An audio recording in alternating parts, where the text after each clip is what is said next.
Clippers pa rin nga ba ang toughest rival ng reigning NBA champions na Golden State Warriors sa Pacific Division? Let's talk now to NBA.com Philippines Managing Editor Adrian Dy.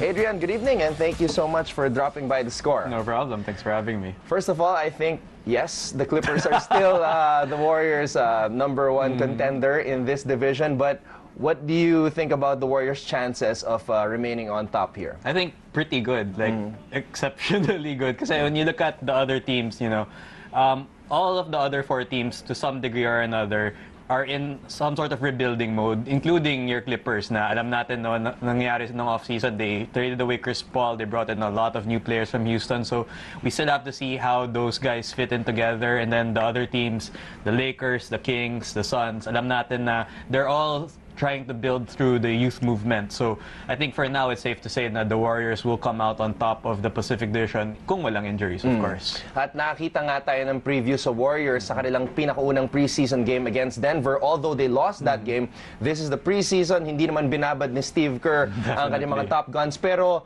meron ka bang bagong nakita sa laro ng Warriors in that game?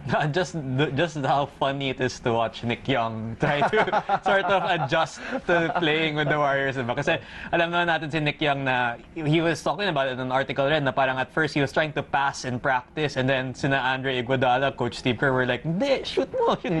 So you could see during the game medyo torn siya na hindi niya alam kung titira ba siya or he's gonna pass. And you know, those are the things na you'll expect na will come throughout the regular season. That's why there's the regular season.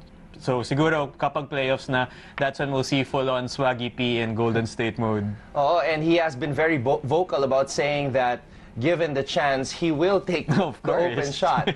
All right, let's shift our attention to the LA Clippers. Nawala nga si Chris Paul. Big loss. But they got Danilo Gallinari, who played a lot of minutes earlier. And I thought he did a good job. And they also got Milos Teodosic as well. So ano naman yung tingin mong mangyayari dito sa Clippers kahit wala na si Chris Paul? A lot of people were saying na, you know, it's such a big loss na wala na si Chris Paul. Pero if you look at the numbers, in games na na-injure si Chris Paul before and they had Blake Griffin play sort of point forward, maganda naman yung results. I actually like what they were doing with that sort of attack. And then you've got Pat Beverly at the point guard, also Lou Williams. They actually have a lot of scorers. Siguro for me, the real question talaga is, can Blake Griffin stay healthy and finish a season? Because in these past couple of seasons, there's always been an accident or an untimely injury. And I can see you're grimacing a bit there. Yeah.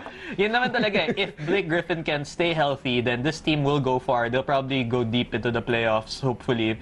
Pero if he's injured again, ngayon na wala na rin si Chris Paul, I mean, things get kind of dicey there. I was grimacing because Griffin was my player in my past 2 fantasy teams.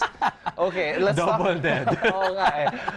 Let's talk about Sacramento. This is a team na hindi masyadong napapansin dito sa Pacific Division, but they got De'Aaron Fox, who played really well in the NCAA tournament. How do you think he will come in and boost the Kings this season? So what's unique about Fox is, and this is not an insult to Sacramento, but even before the draft, sinasabi niya na, I want to go to Sacramento. He really wants to represent that team. And so when you have a guy like that and he's being groomed as the point guard of your future, I mean, how can you not want to have a player like that, diba?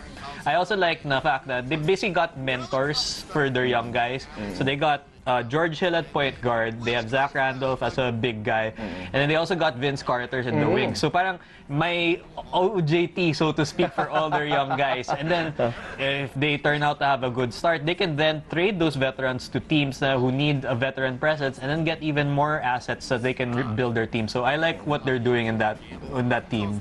Before we get to the Lakers, I know the Lakers is they have a lot of hype surrounding them right now, and they were 4th place last year in the division. Pag-usapan muna natin ang Phoenix Suns. What do you think about this team? There's another player there na laging nai-injure, si Eric Bledsoe. Right. What will happen if sabihin nating healthy itong si Bledsoe at makakatambal niya si Devin Booker sa backcourt nitong Suns? Well, they had some really great moments early in the season. Pero yun nga, as we know, Bledsoe got hurt and then they decided to rest him towards the end of the season. This is another team na they have so many question marks, especially with their young guys, because we don't know what guys like Dragon Bender can do, what their pick right now, Joshua Jackson, can do. So if they mesh, then they have sort of a blueprint for the future. But, you know, if they struggle again, and alam natin before, with Kyrie Irving was on the market, they were saying that you could trade Bledsoe, Tyson Chandler, that sort of thing to Cleveland to try to get him.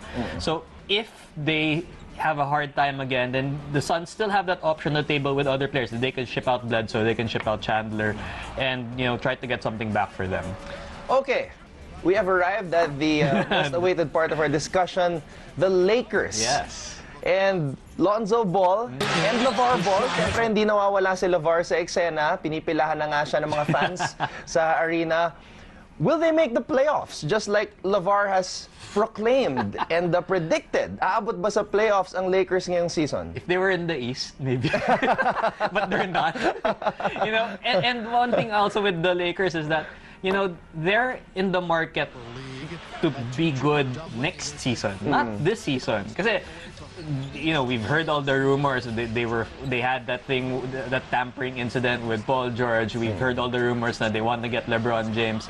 And so, if they want to get two max-level players, in order for them to achieve that, they have to trade siguro Julius Randle, maybe Larry Nance, maybe even Jordan Clarkson. So, it's hard for me to see a scenario na they trade those guys, they get expiring contracts, and still somehow make the playoffs. Malabo yun for me. So, I think right now, parang gap year siya, so to speak. Let's see what Lonzo Ball can do. Let him get up to speed with the NBA style of play. And then maybe next year, when they get those reinforcements, if they get those reinforcements, tignan natin, maybe then they'll be able to make a run and go back to the playoffs. Nako, Adrian, mabuti na lang at nandito tayo sa Pilipinas dahil kung yung mga LA fans narinig yan, sinasabi mong yan, baka sinugod ka na I live ngayon. with two, my sister and my dad, so I know I'm gonna hear it when I get home. Okay, but what about Lonzo? What is your projection with him this year? Does he have a good shot at Rookie of the Year? And what type of stats do you see him averaging for LA? Well, yung nakita natin in his first game in the preseason na his shot is not quite there yet. But the fact that he's willing to push the pace, create for his teammates, that will really serve him well. And nakita natin, the Lakers now, even if Lonzo was on the bench, they were more willing to move the ball around to make the extra pass. Because that sort of thing is contagious. And so, will he be Rookie of the Year? There are other guards like, I think, Dennis Smith Jr. of the Dallas Mavericks who will put up assists and points because they will basically get the keys to the team. But I think Lonzo will be in that running. He'll probably be in the top 5 of the Rookie of the Year chase. If he can find that three-point shot, then he will definitely have a case to be the Rookie of the Year. All right, Adrian, before I let you go, top 2 teams. And of course, I'm assuming you have Golden State at the top. Sino ang pangalawa? I'll keep the Clippers. Oh, yes. Not just because you're the but I think this is finally a season where after we've talked about Griffin's health injuries, I think I can see Griffin being healthy for like 72 to 75 regular season games and sort of really captain that team, build it around himself, and be that leader that they want him to be. Okay, well, you can call me if you have any problems at home. I will defend you with that Lonzo Ball comment of yours. I appreciate it. Thank you very much, Adrian, for coming here, and talk to you again soon. No problem. For more sports updates, keep watching The Score. And don't forget to subscribe.